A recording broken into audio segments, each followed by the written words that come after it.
They say a lot can change in 10 years, but for us, it's been 12 years since we graduated middle school, now knocking on the door of our 30s. Taking this milestone, a reunion for our 8th grade class was organized. I'd received invitations every few years before, but this was my first time attending one. My name is Michael. After graduating middle school, I immediately started working and chose the path of a chef. Because of this, I lost touch with most of my classmates who went on to high school. Meeting classmates after more than a decade, it was only natural that everyone had grown up, and there were those whose faces or names I couldn't recall, those whose faces were familiar but names escaped me, and those I recognized instantly. My middle school days weren't exactly filled with just good memories. Yet seeing everyone now, nostalgia permeated every moment. About 15 minutes past the scheduled start of the reunion, most attendees had arrived, and everyone, drink in hand, was engaged in conversation, waiting for the opening remarks from the organizer, who had been a class representative, Susan. I was alone, observing all of this from the side. "Your kid's in elementary school now, so you finally bought a condo. I got an informal promotion to section chief. Thanks for being there at my dad's funeral." I couldn't say I got promoted to department head. He was so happy about being section chief. I could hear my classmates' conversations. Joy and sorrow, jealousy and envy. Is sharing those experiences what being former classmates is all about, I wonder? The only one not here yet is Mia. "Shall we start?" I heard the voice of Susan, who had been a motherly figure and class representative, and now the organizer of this reunion. I quickly turned on the speaker and handed the microphone to Susan. Then, I ran to close the open entrance door. Despite the restaurant staff being perfectly in place, I couldn't help but bustle around. Even the staff seemed apologetic. It wasn't about being tight-fisted, but my bad habit of doing everything myself was kicking in. It was when I bent over to close the entrance door. I saw, on the other side, the legs of a woman wearing crimson high heels. I involuntarily looked up and found a woman, clad in an expensive-looking dress and wearing model-like makeup, looking down at me. Are you, by any chance, poor?" It was a remark let slip by Susan about the one participant who hadn't arrived yet that evening. It was Mia. Staring intently at my face, she said, "So, what are you doing there, still as broke as ever?" As I stood there flabbergasted, she snorted with laughter and went inside. The words Mia showered on me about being poor were passed along like a game of telephone by the classmates who heard them nearby. During this, Mia proceeded further inside, her face tight. Then, out of nowhere, a man's voice rang out. "Don't be late, poor person number one." At that voice, Mia's feet stopped dead in their tracks. What's this poor person number one? It was the first time I'd heard it, but it seemed to be about Mia. Who was that? The organizer, Susan, immediately yelled into the microphone. The venue fell into a hushed silence. A faint whistling noise came from the speakers. Susan's hand was shaking, causing the microphone she was holding to rub against her collar. Susan was furious. So furious that her hands were shaking. Mia, her face even more tense, continued to move deeper into the venue step by step. Susan regained her composure and made a very socially courteous greeting. For hosting this reunion, we talked Michael into letting us reserve his restaurant that he owns. Susan gestured for the attendees to applaud, and a round of applause broke out. I responded with a slight nod. When I looked up, Mia was in my line of sight. She seemed to have never dreamed that I would own a restaurant and was staring at me with wide eyes in surprise. Since it was my own middle school reunion, I planned to just be one of the guests that day and not worry about work. But it's my restaurant. I found myself peeking into the kitchen, unable to settle down. In the midst of all this, I was summoned by the organizer, Susan. "Stop fussing over things, let's enjoy the reunion." As I hesitated over what to do, the restaurant staff pulled out a chair and urged me to sit. That's when I realized I had been unconsciously avoiding face-to-face conversations with my classmates and had been helping the staff. Well, no use in running away. I steeled myself and joined the table where Susan and the others were sitting. We toasted at Susan's lead. "I thought you might refuse, but thanks for letting us reserve the place." "No big deal, it's business after all." When I responded to Susan, a guy next to me patted my shoulder and said, "Exactly." Then, Susan shook her head vigorously. She said, "Think carefully about what we did to Michael in middle school. What my classmates did to me in middle school. At that time, my family was at the peak of poverty. Due to my dad becoming a guarantor, we fell into debt, and he overexerted himself to repay it, eventually breaking down and becoming unable to work. We moved to a smaller, cheaper apartment, and I transferred schools in the middle of the first term of 8th grade. I transferred to a coeducational class where Susan was the class representative. The new classmates labeled me as poor guy and made fun of me due to our poverty. But hey, we weren't serious, except maybe one person. We all called you that affectionately," said the guy seated next to Susan. Susan bluntly said that's no excuse. "Right, Michael?" she asked me. I, being asked to agree with Susan, responded with a bitter smile. Susan, being the class rep, bowed her head, saying she should have done more to help everyone. "It's late for regrets, but please forgive us." She bowed deeply, and others followed. I get it, sure, being called Pua was hurtful at first. I was hurt, being ridiculed and made fun of. However, at one point, I decided it was fine. Even if poverty was all I had and no matter how much I was trampled on, I thought it was fine. One day just after the second term started, I was made to run errands after school. Someone said they were thirsty because it was hot on our way back through the park, so we decided to buy cold drinks. I didn't want to spend money, so I had no interest. Yet, I was made to go to the nearby vending machine and get drinks for everyone. All the classmates there each pulled out their own spare change and pushed it onto me. I left my bag and ran to the vending machine. Then, after buying drinks, I returned to the park where everyone was waiting. I had some change left over, enough for one more can of soda.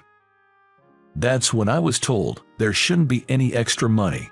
Go buy the one that's missing. Reluctantly, I ran to buy the missing one. When I got back from the vending machine, everyone had disappeared from the park. All that was left was me and the ice-cold can of soda in my hand. There was a note in the bag I had left behind. The missing one is the poor person's share. I was more thirsty from running, so I drank it all in one breath. We, sitting around the table, were immersed in solemn reminiscences. Well, even if we reconcile with Michael, there's another person we need to apologize to. Susan glanced at Mia, who was at a distant table. Poor person number one, huh? But she was calling Michael poor earlier too. So, you were the one who said that to Mia. Susan made a fist-pumping gesture. The fact that we made Mia say such a thing, it's our fault at the root, isn't it? I had no idea, but until I transferred, Mia was apparently called the poor one. In 8th grade, her parents had failed in business. So that's what they meant by number one of the poor people. I had always thought that Mia was the one leading, mocking me. But according to Susan, to avoid being the target of mockery in the class, Mia apparently made me the scapegoat. So, she was both the perpetrator and the victim regarding being called poor. Susan felt responsible and had been in touch with Mia. Susan started to talk about Mia. After middle school, Mia worked at a call center while attending night high school, saving her tuition fee. She got a scholarship at a prestigious university and graduated with top grades. Now, she had a general position in a top-tier company. I stopped Susan, who was about to bring her to our table, to apologize. There's no need to make a big deal out of it. I'll talk to number one as the number two pool person later.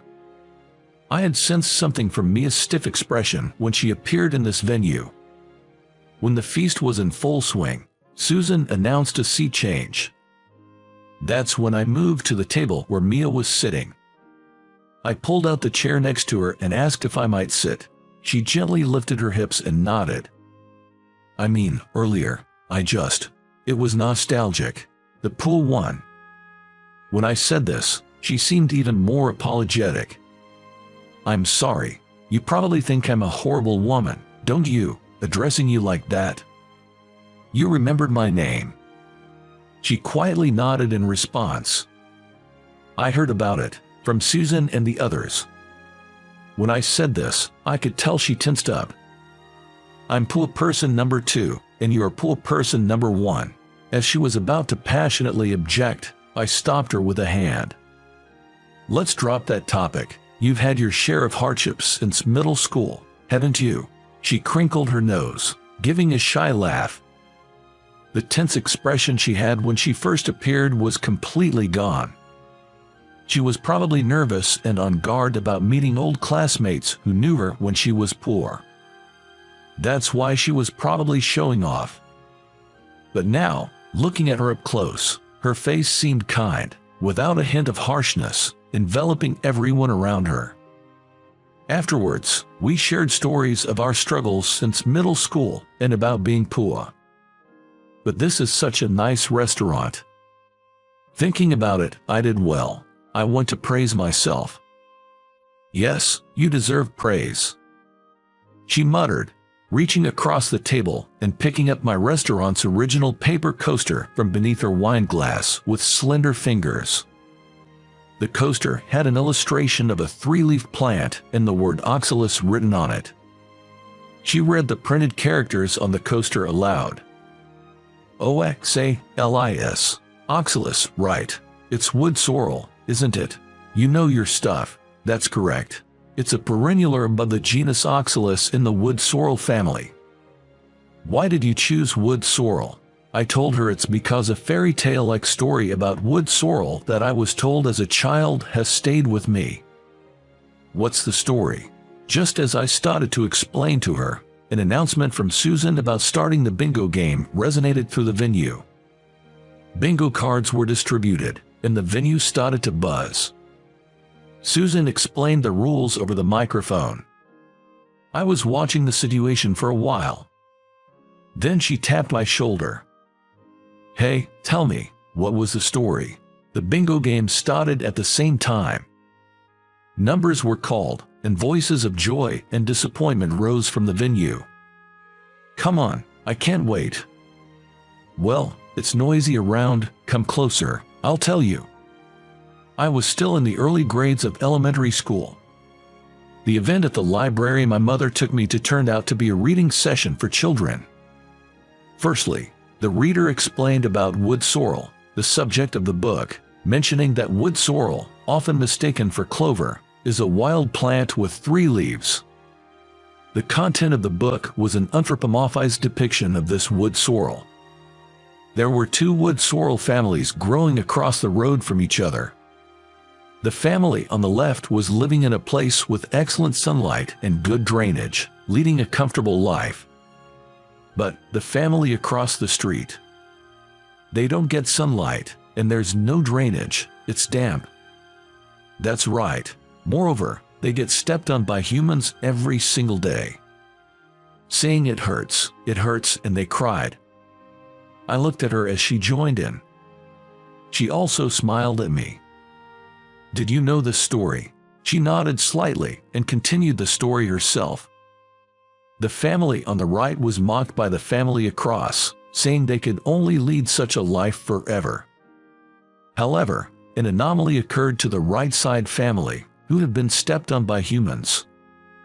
The eldest son, who was always crying from being stepped on by humans, had one more leaf grow, from 3 to 4, turning into a 4-leaf clover. Someone's bingo card seemed to be in a row, and shouts of bingo and applause erupted. She and I silently waited for a few seconds until the venue calmed down. Afterward, at the reading session, the reader, with a self-satisfied look, closed the book and spoke about the so-called moral of the story. All the good kids here, no matter how tough times they face, even if someone steps on them, if they live without giving up, their 3 leaves can become 4, and they can be happy. Hearing that, little me thought, what is he talking about? Oh, why? Because it's the humans who are happy, thinking that having an extra leaf is fortunate, not the wood sorrel, who finds a 4-leaf variant rare or a sign of good luck. I thought it was a story possibly made up by adults.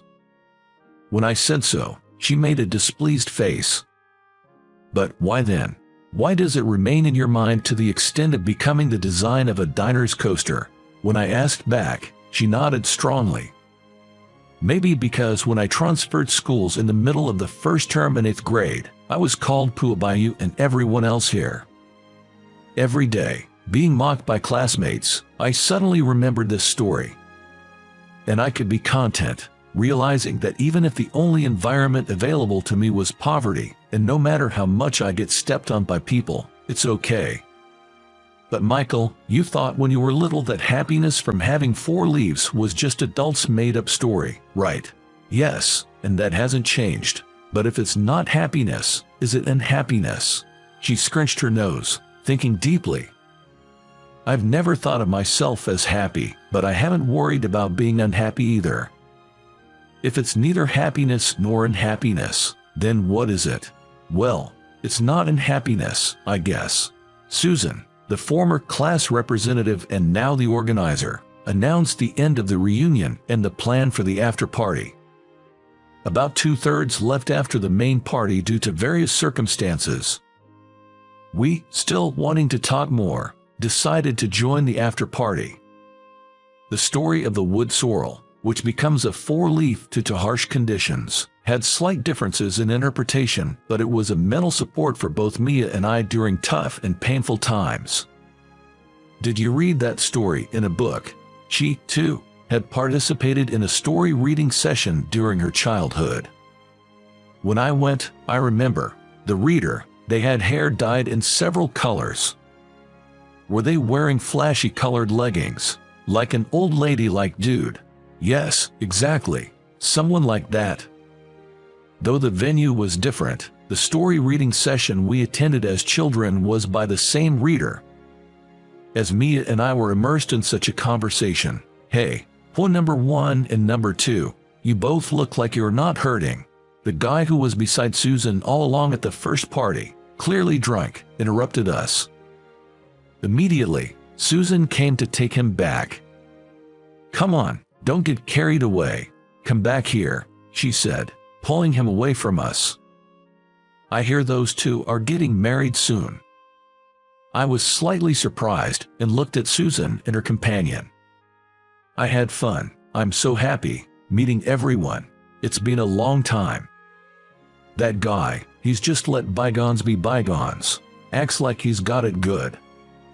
When I murmured so, Mia leaned in and said, You know, Michael, what you said earlier about being neither unhappy nor happy, I think I get it, because I am no longer poor and unhappy like before, but I'm also not happy. Saying this, Mia took out a paper coaster with an illustration of a wood sorrel that she had brought from my shop. Why does this illustrated wood sorrel have only 3 leaves? Why didn't they draw it with 4? I felt caught off guard by her question. I didn't think about it. Why didn't I draw a 4-leaf illustration? As I thought seriously, with my arms crossed, she peered at me and said, Maybe you've never found a 4-leaf in clovers or wood sorrel. Then it hit me. No, I'm still looking for one, a 4-leaf. I raised my voice and looked at her. Then she created a radiant smile. Me too, I'm also looking for one. She gave me a warm look. I held her hand on the table and said, "How about do it together? Shall we look for it together? Together, you and me. Yes, you and me." When I said this, instead of replying, she gripped my hand tightly. I thought to myself, even if the sun doesn't shine, no matter how muddy the path, I will walk this path further. Maybe, no, surely, together with her,